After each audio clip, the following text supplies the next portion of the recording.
আরামবাগ লোকসভার বিজেপি প্রার্থী অরূপ কান্তি দিগারের সমর্থনে পুরসুরা বিধানসভার খানাকুল থানার অন্তর্গত বালিপুর স্কুল মাঠে জনসভায় রাজ্যের বিরোধী দলনেতা শুভেন্দু অধিকারী। মঞ্চে উপস্থিত ছিলেন পুরসুরার বিধায়ক বিমান ঘোষ, খানাকুলের বিধায়ক সুশান্ত ঘোষ, আরামবাগের বিধায়ক মধুসূদন বাগ, গোঘাটের বিধায়ক বিশ্বনাথ কারক ছাড়াও আরামবাগ সাংগঠনিক জেলার বিজেপির প্রাক্তন সভাপতি সুশান্ত বেরা, এছাড়াও পুরঞ্জয় আদক, এছাড়াও বহু বিজেপি নেতৃত্ব। দেখুন সেই ছবি, কি বলছেন শুভেন্দু অধিকারী আমরা শুনব। খানাকুল থেকে নিজস্ব সংবাদদাতা রিপোর্ট, নিউজ 7 সকাল লাইভ।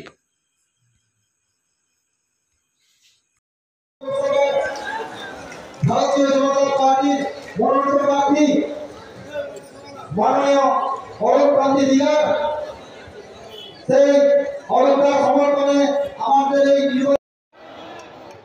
যখন জব কার্ডের টাকা বন্ধ ছিল, এই তৃণমূল কংগ্রেসের নেতাগুলোর মুখগুলো শুকনো ছোলার মতন হয়ে গেছিল।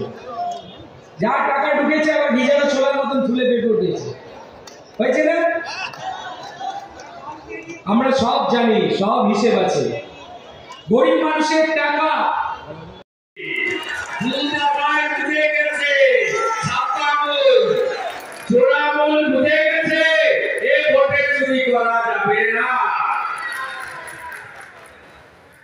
আমি মাননীয় প্রার্থী অরূপ কান্তি দিগর মহোদয়, তাকে আগাম শুভেচ্ছা জানাবো। আপনাদের সকলের আশীর্বাদ, সমর্থন এই সংরক্ষিত কেন্দ্রে অরূপ কান্তি দিগরের উপরে বর্ষিত হোক। আমি আপনাদেরকে দোষারোপ করব না, কারণ 19-এ আপনারা জিতিয়েছিলেন বিজেপিকে। এই চোর মমতা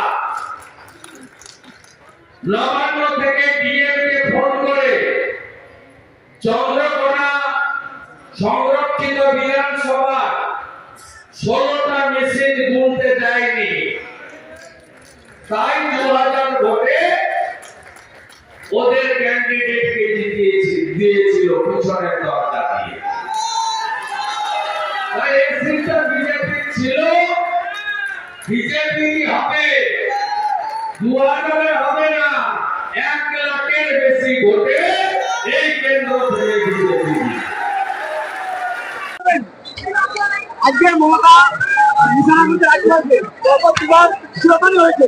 সন্দেশকাল নিয়ে ভাবার আগে আপনি এই নিয়ে বলতে কি বলছেন? সন্দেশকাল নিয়ে ভাবছেন, তারপরে রাজ্যপাল না না, অভিযোগ প্রমাণ করতে হবে তো, আমি এটা নিয়ে বলবো না। মমতা ব্যানার্জির কনস্পিরেসি, উনি কিভাবে মিথ্যা মামলা তৈরি করেন আমি জানি। আমার বিরুদ্ধে 45টা মামলা দিয়েছে, আমাকে খুনের মামলা দিয়েছে, আমি খুন করার লোক। আমার বাড়িতে এত অভাব আছে, চুরির মামলা দিয়েছে। ওগুলো আমি বলবো না, ওগুলো কর্মচারী, ওদের সম্পর্কে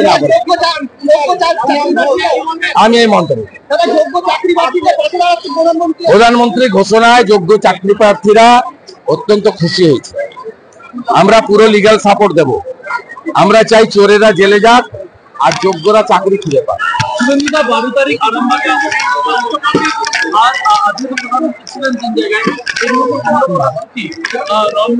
চলবে চলবে। অমিত শাহজি তো আসছেন, 5 তারিখ রাতেই পৌঁছাবেন দুর্গাপুরে। 6 তারিখে ওনার সভা আছে, 10 তারিখে সভা আছে। সবাই আসবে বাংলা। এবারে আমাদের সবাই মিলে, আমার তো 65 দিন হয়ে গেল, 81টা সভা হয়ে গেছে, আরো 60টা করবে। কেন সংবিধান? ওটা বাবা সাহেবের।